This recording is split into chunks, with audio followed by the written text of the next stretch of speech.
shortly after I posted it, I immediately started getting comments from people saying, well, why did you leave the top open? Why is the light going up? Why don't you put something reflective up there and double the amount of light you have coming down, type thing.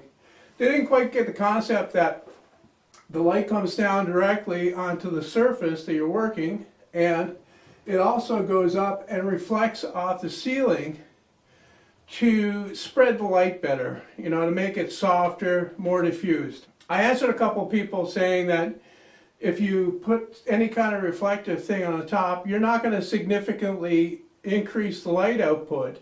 And to kind of demonstrate that, I've set the camera up and I've set the exposure on the camera to fixed. It won't change when the lighting changes here.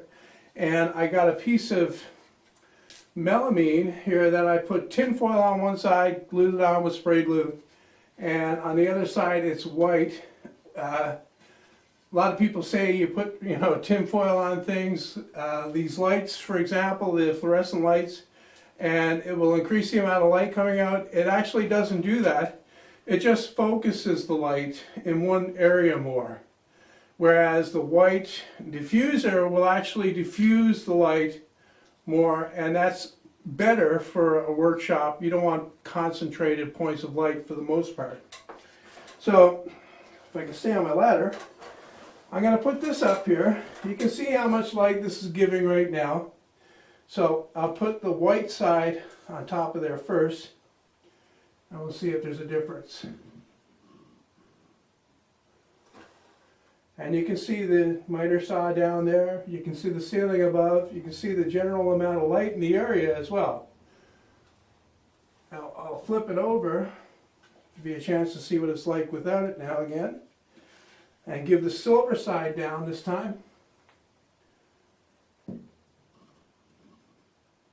And see if that makes a difference.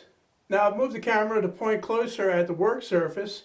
And this is what it's like with nothing on top of the light fixture. And this is what it's like with the white reflective surface down. And this is what it's like with the tin foil reflective surface down.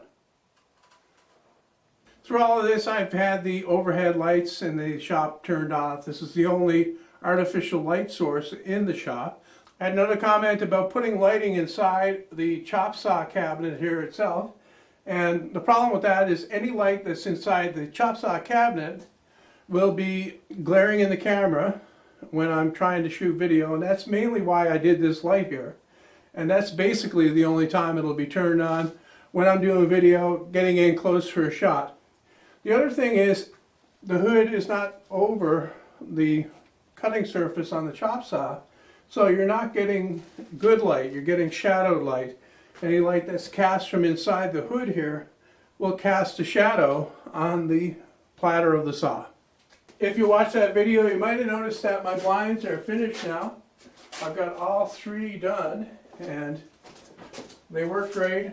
I'm kind of going back on what I said now because I made this one and the other one, and the wood I used for the slats was from the boards that I took off the walls inside my house.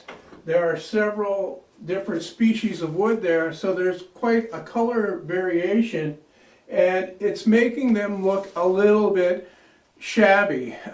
This pair here in particular. So I may, in the summertime, take them off, bring them outside, and spray them white. I'm going to keep this one short because I've got other things I got to get done today. I mainly wanted to address the situation with the light there and just point out the new blinds all done.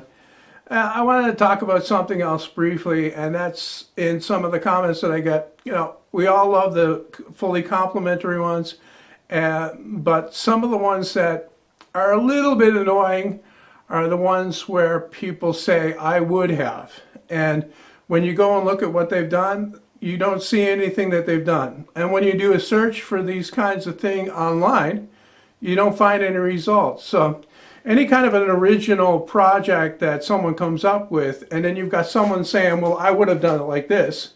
Well, when exactly would you have done it like that? After I've shown you how to do it like this?